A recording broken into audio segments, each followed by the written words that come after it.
Hello all, today we're doing an unboxing of The Last 100 Yards, Volume 2, Airborne Over Europe, from game designer Mike Denson and published by GMT Games. Now, I got this game complimentary from Mike because I was one of the playtesters, and I want to start by thanking him for, number one, allowing me to playtest this and work on the Volume 3 playtesting as well. And for this game. My son and I did playtesting on this, and we found this very enjoyable. In fact, this was my most played war game of 2019. So, and this is a great system. It follows up the Last 100 Yards system, which was very innovative.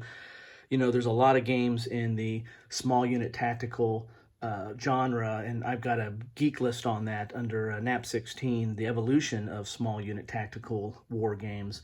And this is very innovative system. It takes it a little bit different approach. It still has your hexes and counters, and it has your squad level, but the way it tackles your initiative and reaction by the units and the way you handle combat is very different. And, you know, there's not a big CRT chart that you have to refer to. I mean, there are some charts, but a lot of it is pretty intuitive once you get the system down, and it flows very nicely and gives you a feel of, you know, the action and reaction of small unit tactics at the squad level. So let's look at the back of the box here. This, you know, as it says, this is Airborne Over Europe. So this is going to focus on basically a couple of airborne missions that you can follow here: Normandy and Market Garden. As it says on the box here, The Last 100 Yards introduces innovative systems intended to model small unit behavior in combat during World War II. The game is purposely designed to deliver a brisk yet intensive gaming experience that forces many decisions upon you as you take command of an infantry company in the European theater. And I can kind of back that up. That has been my experience. The Last 100 Yards Volume 2, Airborne Over Europe, is the second game in the Last 100 Yards series and includes missions from two major airborne campaigns, Normandy and Market Garden. New rules cover airdrops, night actions, as well as new terrain. And what you get in this box, here's an example of some of the maps. And again, they are, you know, geomorphic hex and counter maps. You know, you can range them, depending on what the scenario is, you can range them in many different ways, but they all kind of match up on the roads. You get an example of the counters here.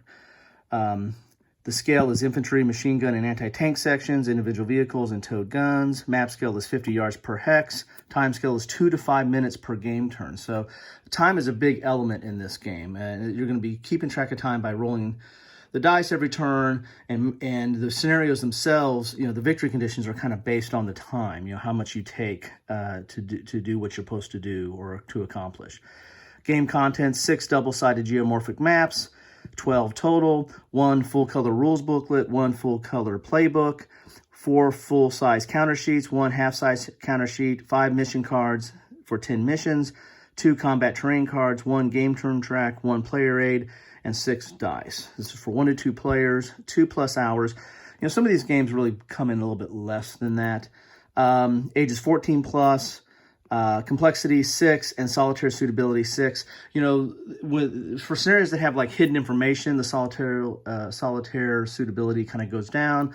But for the most part, you know, you can play this, you know, playing to the best of your ability on both sides and still have a pretty fun experience. On the playtesting, I did some of it solo, and then played opposing my son, who is now 15, but he was playing, you know, Command and Colors. He was actually playing Combat Commander Pacific at 8 or 9. So here we go. So let's get inside the box here. Good box, GMT box. You always expect good quality from them. I'll put this over here. So put this. Here's your playbook. And so this is going to have all your different scenarios. I'm really excited to see what this looks like because I just had the playtest components. Here's your unit capability table. So here's your different scenarios. And some of these are probably going to come back to me. I'm kind of knee-deep in the playtesting of Volume 3, so it's going to be kind of a walk down memory lane to think of some of these. So you've got here, this right here, the playbook is just examples, and these are full examples, which are great. Full color examples of different, like anti-tank fire, withdraw, fire from vehicles, terrain, line of sight. I mean, there's all kind. This is great. You know, having all these different types. And it's not super complex, but it is different. If you're used to playing, you know, squad leader, advanced squad leader, combat commander, conflict of heroes, this is a little bit different system than any of those. Band of Brothers, there's a lot, and I have several of them. So, and then you get a full playthrough. So there's game turn 2 and so on. So this is really nice. And I might just, even though I'm very familiar with this game, I might just go through that just to see how it plays out. And then you have your designer notes, and there's a lot of, you know, it starts on page 27 and goes, I think, to the end here to 35. So you got, you know, 8 pages of designer notes. This is great. And again, it's worth reading because he does take Mike does take a different approach to small unit tactical squad level games. Here's your series rules. And it is, 36 pages. And this talks about what's changed between the two, that's nice. This is a standalone game, and so you don't need to have the first one, but you know the first one is really good, introduces the concepts, and again, this is mostly focusing on Airborne and some of its missions or its engagements. Here's a DYO mission form, so you can kind of create your own missions, which was kind of cool here. And you know, here, got my name in the play test there. On the next one, I think my son and I might both be on here. Here's your index. Design your own missions here. Optional rules. So really, the rules themselves are 29 pages, but don't be scared of that. You know, it's double column. It's not super dense.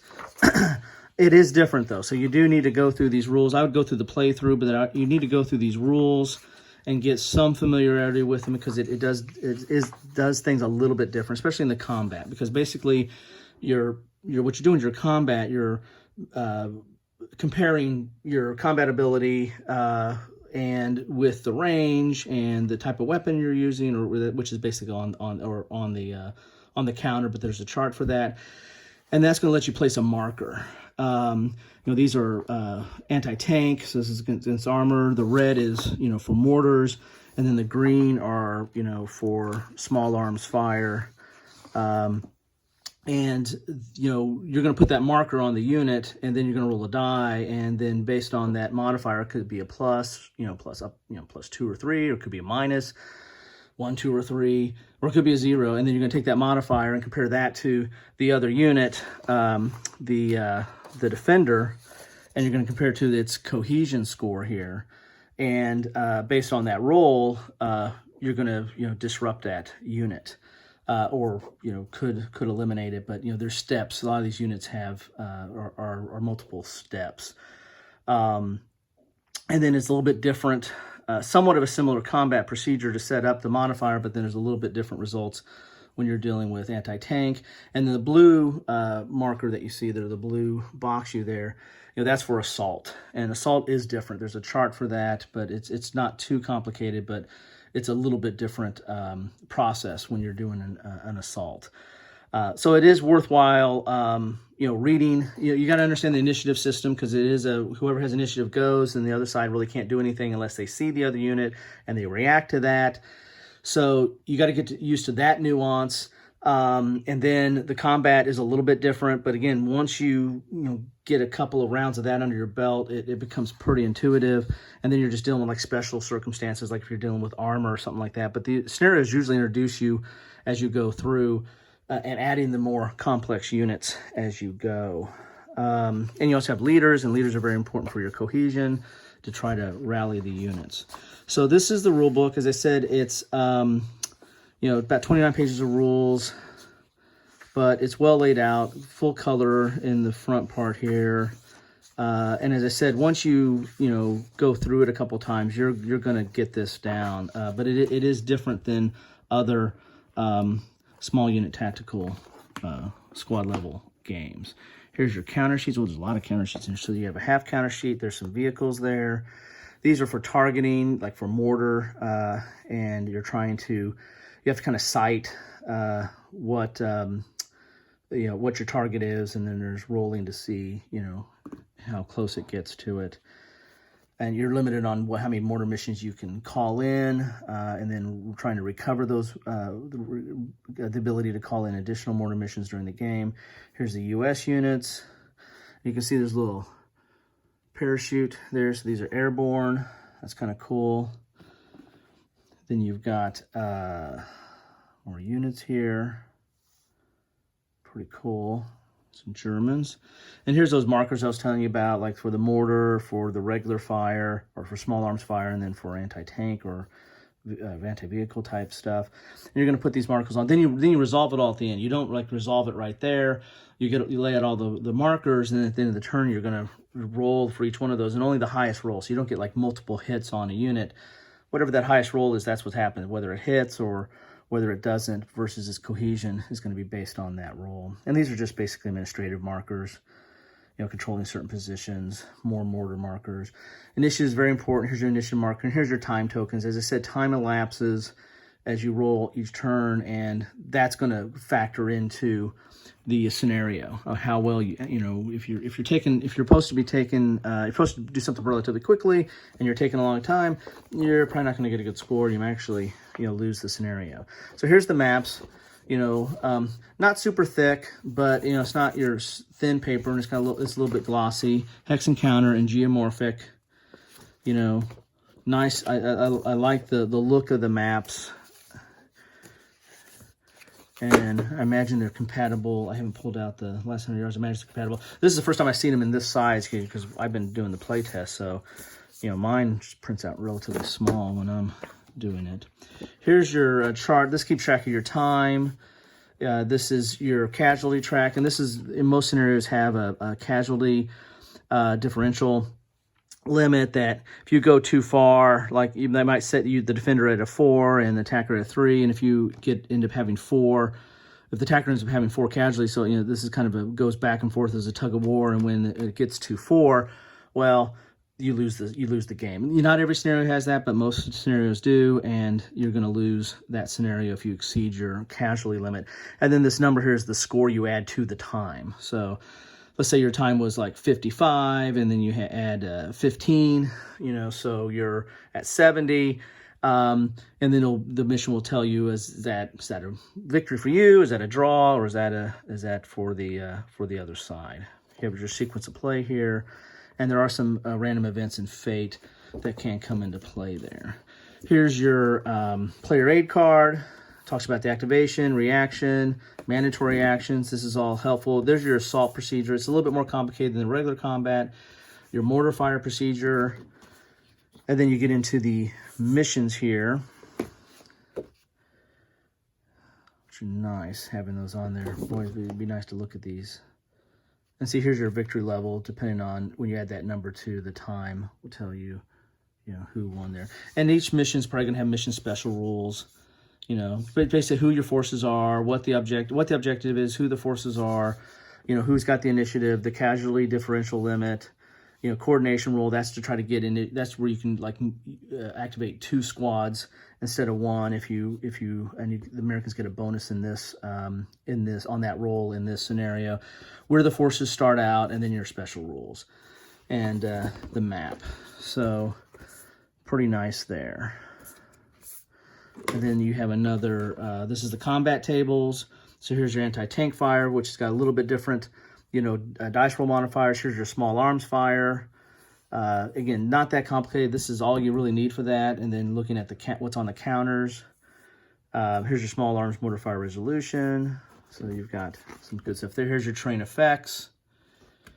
And you notice there wasn't, well, probably didn't notice I didn't push it up close, but there's not movement factors because the movement is set by the type of unit is. You know, if it's a squad or unit, then it's going to move a certain number, but that's really dependent upon its initiative. If it has initiative, it can move more hexes than if it's reacting. And vehicles move a little bit more, but there is terrain effects, and that's mainly, it not only affects movement, but it also affects you know, your cover, you know, your that die roll when you're putting that counter on there. Blind hex table, all kinds of different, there's all your different charts. And here's the assault resolution table. I said the assault is more complex than the rest of the combat. The combat is different, and assault is a little bit more complex than the regular combat. So you get 2 of those, which is great for each side. And then you get your dice. Uses 10-sided die. 10-sided dice, and it's rolling when you're rolling against those cohesion hits. And I don't think there's anything else in there. Doesn't sound like there is. So that's what you get in the box. This is a little bit of an introduction of how that game plays. I probably didn't do it justice because I went pretty quick. This is probably going to be my last video of 2020, which was an interesting year. But I do appreciate everybody that has watched these videos, that have liked these, who have subscribed. I do really appreciate that, and thank you. And please keep liking, please subscribe. Tell your other friends about it, especially anybody who's interested in war games. I love to have them subscribe, and I'd like to hear all your comments. What do you think about this game? What do you think about the other games that I've posted? And very interested in that, and like to get into somewhat of a dialogue on some of that. Anyway, hope this has been helpful. I hope each of you have a happy and, most importantly, safe new year. Be well, and again, just thank you for taking time to take a look at this.